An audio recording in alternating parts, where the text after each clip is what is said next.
I'm joined here today at ISNTD D3, our conference on drug discovery and diagnostics, by Dr. Kelly Johnston from the Liverpool School of Tropical Medicine. Kelly, you gave a talk yesterday, and thank you very much for participating. I was just wondering whether you could give us a brief overview of your current research and perhaps your group at LSTM. Okay, so I am part of the Wolbachia A.WOL Consortium that's based at Liverpool School of Tropical Medicine, and we are working on a drug discovery and development programme to try and find a new drug to kill adult filarial nematodes, which cause the diseases onchocerciasis, also known as river blindness, and elephantiasis, which is lymphatic filariasis. The strategy we are using to try and do this is to target a bacterium that lives inside these nematodes. If you kill the bacterium, the nematodes die. So that is our strategy. That's why we're anti-wolbachia. And we have a whole drug screening programme ongoing at Liverpool School of Tropical Medicine. We have medicinal chemists there as well, where we're working on new compounds. And we have different model systems as well in place. So we are trying to get a drug to people that are affected by the diseases. That's absolutely brilliant news, and it's a project that's been running for a number of years now. Yes, and since 2007. And seven, correct. And what have been some of your recent achievements, or sort of, are you reaching certain landmarks at the moment? Yes, well, we currently have. So originally when we started, we only had one drug in the whole anti-wolbachia portfolio, and that was doxycycline, which we know we can give to people. But it's contraindicated in pregnant women and children. Also, you have to give it for 4 to 6 weeks. So this is one of the reasons why we had to start the AWOL programme, which was to find a new drug that we could give in 7 days or less. But at the point now where we have 3 candidate molecules now. So we have a new designer anti-wolbachia agent called Tylomac, which we've developed with in partnership with AbbVie, the pharmaceutical company.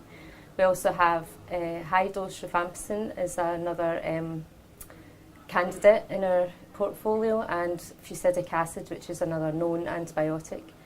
So from starting with having only one drug, we now have 3 potential candidates. We also have 11 series in terms of backups that we're still currently working on as well. So that's been the sort of major achievement, I think, over the course of these last 10 years. That's really extraordinary, and recently a paper came out as well from your group suggesting that repurposing minocycline as an anti-wolbachia could also be an effective strategy. Is that correct? Yes, so we one of our sort of initial pieces of work that we did at the very beginning of A.WOL, it's a sort of low-hanging fruit. What can we do first? So we tested all known antibiotics, all known registered drugs, in fact, and we found that minocycline actually is better than doxycycline, and that's translated through all of our models. So now we're proposing that minocycline could actually be given more effectively than doxycycline. Super. Just coming back to LSTM as an institution, it is really a highly multidisciplinary start again. Don't want to use the same word twice. Okay. Just coming back to the LSTM as an institution, it's really a highly multidisciplinary university with a lot of partnerships and ties. I'm assuming your research in drug discovery sits within this much wider ecosystem.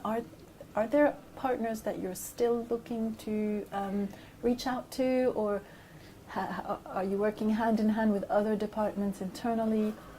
How's your partnership landscape looking like? Yeah, well, we always, there is a lot of collaboration that happens in-house, and we also have a very close relationship with the University of Liverpool, particularly the medicinal chemistry group there, based at the Department of Chemistry. They do, that's why I was saying earlier that we have the full process, drug discovery process, so we don't have to rely on getting drugs in. We are also able to produce our own. And we're always looking for more partnerships. We constantly get asked if we can screen other compounds that other companies are working on, and we do that. So yes, we're always on the lookout for new partnerships, but we do have a good foundation within LSTM in terms of the different disciplines that are already there that we can tap into. Wonderful. And finally, if you had any more landmarks in the future that we should look out for? Well, I've just submitted a paper on one of the first diversity libraries that has ever been screened against Wolbachia. That was 10,000 compounds from the Biofocus library that we screened against Wolbachia. So that's hopefully will get accepted and will be published soon. Brilliant. Congratulations. We look forward to reading that, and thanks very much for your time. Okay, thank you. Thank you.